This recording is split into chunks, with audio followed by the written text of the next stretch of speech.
ಸ್ನೇಹಿತರೆ, ಇವತ್ತು ರುಚಿಯಾದಂತಹ ಅವರೆಕಾಳು ಸಾಗು ಹೇಗೆ ಮಾಡ್ಕೊಳ್ಳೋದು ನಿಮಗೆಲ್ಲ ತೋರಿಸ್ತಾ ಇದ್ದೀನಿ. ಈಗಂತೂ ಅವರೆಕಾಳು ಸೀಸನ್ನು ತುಂಬ ಚೆನ್ನಾಗಿ ಬರ್ತಾ ಇದೆ. ಹಿತ್ಕಿದ ಬೇಳೆ ಸಾಗು ತುಂಬ ರುಚಿಯಾಗಿರುತ್ತೆ. ಚಪಾತಿಗೆ, ಪೂರಿಗೆ, ದೋಸೆ ಒಟ್ಟಿಗೂ ಚೆನ್ನಾಗಿರುತ್ತೆ ನೋಡಿ. ಇದಕ್ಕೆ ನಾನು 1 ಇಂಚಾಗಷ್ಟು ಚಕ್ಕೆ, ಏಲಕ್ಕಿ, ಲವಂಗ, ಕಾಳು ಮೆಣಸು, ಸ್ವಲ್ಪ ಗಸಗಸೆ, 1 ಚಮಚ ಜೀರಿಗೆ ಇದಷ್ಟನ್ನು ತೊಗೊಂಡಿದ್ದೀನಿ. ಒಂಚೂರು ಎಣ್ಣೆ ಹಾಕ್ಕೊಂಡು ಬಾಣಲಿಗೆ ಮೊದಲಿಗೆ ಚಕ್ಕೆ, ಮೆಣಸು, ಏಲಕ್ಕಿ, ಲವಂಗ ಎಲ್ಲವನ್ನು ಹಾಕಿ ಒಂಚೂರು ಫ್ರೈ ಮಾಡ್ಕೊಳ್ಳೋಣಂತೆ. 2 ಏಲಕ್ಕಿ ತೊಗೊಂಡಿದ್ದೀನಿ ನಾನು, ಒಂದು 6 ರಿಂದ 7 ಕಾಳು ಮೆಣಸು, ಒಂದು 4 ಲವಂಗ, 1 ಇಂಚಾಗಷ್ಟು ಚಕ್ಕೆ ನೋಡಿರಿ. ಇದೆಲ್ಲನೂ ಒಂಚೂರು ಹುರ್ಕೊಂಡು ಆಮೇಲೆ ಜೀರಿಗೆ, ಸ್ವಲ್ಪ ಗಸಗಸೆ ಎರಡೂ ಹಾಕಿ ಚೆನ್ನಾಗಿ ಫ್ರೈ ಮಾಡ್ಕೊಳ್ಳೋಣ. ಈ ರೀತಿಯಾಗಿ ರುಬ್ಬಿ ಹಾಕೋದ್ರಿಂದ ಸಾಗು ತುಂಬ ಚೆನ್ನಾಗಿರುತ್ತೆ. ಮತ್ತು ಇದಕ್ಕೆ 1 ಇಂಚಾಗಷ್ಟು ಹಸಿ ಶುಂಠಿ ಹಾಕ್ತಾಯಿದ್ದೀನಿ. ಹಾಗೆಯೇ ಹಸಿ ಮೆಣಸಿನ್ಕಾಯಿ ಖಾರಕ್ಕೆ ನಾನಿಲ್ಲಿ ಒಂದು 4 ರಿಂದ 5 ತೊಗೊಂಡಿದ್ದೀನಿ. ನೀವು ನೋಡ್ಕೊಂಡು ಹಾಕ್ಕೊಳ್ಳಿ ಸ್ನೇಹಿತರೆ. ಹೀಗೆ ಎಲ್ಲನೂ ಒಟ್ಟಿಗೆ ಚೆನ್ನಾಗಿ ಹುರ್ಕೊಳ್ಳೋಣಂತೆ. ಹಸಿ ಮೆಣಸಿನ್ಕಾಯಿ ಸ್ವಲ್ಪ ಅದೆಲ್ಲನೂ ಹಸಿ ವಾಸನೆ ಹೋಗಬೇಕು, ಅಲ್ಲಿ ತನಕನೂ ಹುರ್ಕೊಂಡ್ಮೇಲೆ ಇದಕ್ಕೆ ಸ್ವಲ್ಪ ಕಾಯಿ ತುರಿ ಸೇರಿಸ್ತಾ ಇದ್ದೀನಿ ನಾನು. ಹಾಗೆಯೇ ರುಬ್ಬಿ ಹಾಕ್ಬೋದು, ಆದರೆ ಹಸಿ ಹಸಿ ಅನಿಸುತ್ತೆ. ಸ್ವಲ್ಪ ಫ್ರೈ ಮಾಡಿಕೊಂಡ್ರೆ ತುಂಬ ಟೇಸ್ಟ್ ಬರುತ್ತೆ ಅಂತ ನೋಡಿರಿ. ಎಲ್ಲನೂ ಸ್ವಲ್ಪ ಬೆಚ್ಚಗೆ ಹುರ್ಕೊಂಡು ತೆಕ್ಕೊಂಬಿಡೋಣ. ಈಗ ಒಂದು ಬಾಣಲಿ ಇಟ್ಕೊಂಡು 1-2 ಚಮಚದಷ್ಟು ಎಣ್ಣೆಯನ್ನು ಹಾಕ್ಕೊಂಡು ಒಗ್ಗರಣೆ ಮಾಡ್ಕೊಳ್ಳೋಣ. ಇದಕ್ಕೆ ಸ್ವಲ್ಪ ಸಾಸಿವೆ, ಜೀರಿಗೆ, ಅರಿಶಿನ ಪುಡಿ, ಇಂಗು ಹಾಕ್ಕೊಂಡು ಒಗ್ಗರಣೆಯನ್ನು ರೆಡಿ ಮಾಡ್ಕೊಳ್ಳೋಣ. ಹಿತ್ಕಿದ ಬೇಳೆ ಸಾಗು ತುಂಬ ಚೆನ್ನಾಗಿರುತ್ತೆ.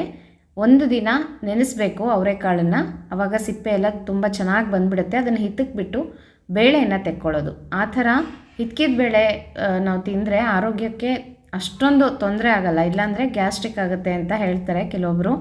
ನೋಡಿ, ಈಗ ಒಗ್ಗರಣೆ ರೆಡಿಯಾಗಿದೆ. ಇದಕ್ಕೆ 1 ಸಣ್ಣ ಟೊಮೆಟೊ ಹಾಕಿದ್ದೀನಿ. ಟೊಮೆಟೊ ಬೇಡ ಅಂದರೆ ಸ್ಕಿಪ್ ಮಾಡ್ಕೋಬೋದು, ನಾನು ಒಂಚೂರು ಹುಳಿ ಇರುತ್ತೆ ಅಂತ ಹಾಕಿದ್ದೀನಿ ಅಷ್ಟೇ, ಟೇಸ್ಟ್ ಚೆನ್ನಾಗಿರುತ್ತೆ.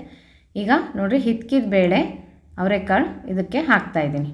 ಒಗ್ಗರಣೆಗೆ ಹಾಕಿ ಸ್ವಲ್ಪ ಫ್ರೈ ಮಾಡಿಕೊಂಡು ಇದಕ್ಕೆ ಸ್ವಲ್ಪ ನೀರು ಹಾಕ್ಕೊಂಡು ಅವರೆಕಾಳನ್ನು ಬೇಯಿಸ್ಕೊಳ್ಳೋಣಂತೆ. ತುಂಬ ಬೇಗನೆ ಬೇಯುತ್ತೆ, ಬೇಳೆ ಬೇಯುತ್ತೆ. ಅವರೆಕಾಳು ಅಷ್ಟು ಬೇಗ ಬೇಯೋದಿಲ್ಲ, ಅದು ಸ್ವಲ್ಪ ಕುಕ್ಕರಲ್ಲಿ ಇಟ್ಕೊಂಡು ಕೂಗಿಸ್ಕೋಬೇಕಾಗತ್ತೆ.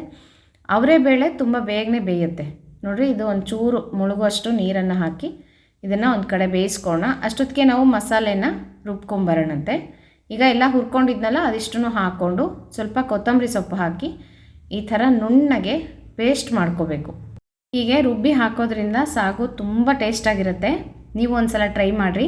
ಈಗ ನೋಡಿರಿ, ಬೇಳೆ ಚೆನ್ನಾಗಿ ಬೆಂದಿದೆ. ತುಂಬ ಮೆತ್ತಗೆ ಬೇಯಿಸ್ಕೋಬಾರ್ದು, ಸ್ವಲ್ಪ ಬಾಯಿಗೆ ಸಿಗ್ತಾ ಇರಬೇಕು. ಒಂಚೂರು ಮೀಡಿಯಮ್ ಆಗಿ ಬೆಂದರೆ ಸಾಕು. ಮತ್ತು ಆಮೇಲೆ ಮಸಾಲೆ ಹಾಕಿದ್ಮೇಲೆ ಇನ್ನೊಂದಷ್ಟು ಬೇಯುತ್ತಲ್ಲ, ಸರಿ ಹೋಗುತ್ತೆ ನೋಡಿರಿ. ಹೀಗೆ ಬೇಳೆ ಎಲ್ಲನೂ ಚೆನ್ನಾಗಿ ಬೇಯಿಸ್ಕೊಂಡು ಇದಕ್ಕೆ ನಾವು ರುಬ್ಬಿರುವಂತಹ ಮಸಾಲೆಯನ್ನು ಸೇರಿಸ್ಕೊಳ್ಳೋದು.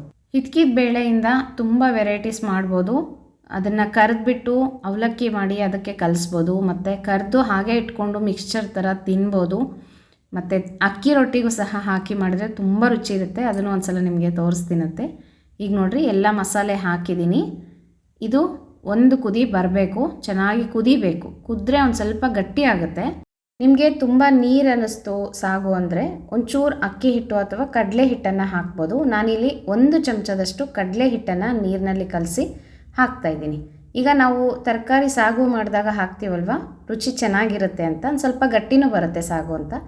ಈಗ ರುಚಿಗೆ ತಕ್ಕಷ್ಟು ಉಪ್ಪನ್ನು ಹಾಕ್ಕೋಬೇಕು, ಚೆನ್ನಾಗಿ ಕುದಿಸ್ಕೋಬೇಕು. ಮತ್ತು ಇದಕ್ಕೆ ಪರಿಮಳಕ್ಕೆ ಸ್ವಲ್ಪ ಕೊತ್ತಂಬರಿ ಸೊಪ್ಪನ್ನು ಹಾಕಿದ್ದೀನಿ. ಒಂಚೂರಾಗಲೇ ಎಣ್ಣೆ ಬಿಡ್ತಾ ಬರುತ್ತೆ. ಸಾಗು ಆಗಿದೆ ಅಂತ ಒಳ್ಳೆ ಪರಿಮಳ ಬರ್ತಾ ಇರುತ್ತೆ, ಘಮ್ ಅಂತ. ನೀವು ನೋಡ್ಕೊಳ್ರಿ ಎಷ್ಟು ಗಟ್ಟಿ ಬೇಕು ಅಥವಾ ನೀರು ಬೇಕೋ ನೋಡ್ಕೊಂಡು ಮಾಡ್ಕೊಳ್ರಿ. ಸ್ವಲ್ಪ ಗಟ್ಟಿ ಆಯಿತು ಅಂದರೆ ಇನ್ನೊಂದು ಸ್ವಲ್ಪ ನೀರು ಸೇರಿಸ್ಕೊಳ್ರಿ. ಇಲ್ಲ ಅಂದರೆ ತುಂಬ ನೀರಾಗಿತ್ತು ಅಂದರೆ ಏನಾದರೂ ಹಿಟ್ಟು ಕಲಸಿ ಹಾಕೋದ್ರಿಂದ ಚೆನ್ನಾಗಾಗುತ್ತೆ.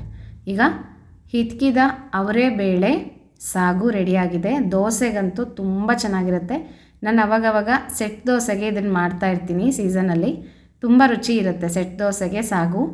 ಮತ್ತು ನೀವು ಇಡ್ಲಿಗೂ ಮಾಡ್ಕೋಬೋದು, ಚಪಾತಿ, ಪೂರಿ ಎಲ್ಲದಕ್ಕೂ ಇದು ತುಂಬ ಚೆನ್ನಾಗಿರುತ್ತೆ. ಟ್ರೈ ಮಾಡಿರಿ ಸ್ನೇಹಿತರೆ. ಈಗಂತೂ ಅವರೆಕಾಳು ಸೀಸನ್ ಇದೆ. ಎಲ್ಲರೂ ಮಾಡಿಕೊಂಡು ಹೇಗೆ ಬಂತು ಅಂತ ನನಗೆ ಕಮೆಂಟ್ ಬಾಕ್ಸಲ್ಲಿ ತಿಳಿಸೋದು ಮರಿಬೇಡ್ರಿ. ಮತ್ತು ಮುಂದಿನ ವೀಡಿಯೋ ಒಟ್ಟಿಗೆ ಸಿಗ್ತೀನಿ ಸ್ನೇಹಿತರೆ. ನಮಸ್ಕಾರ.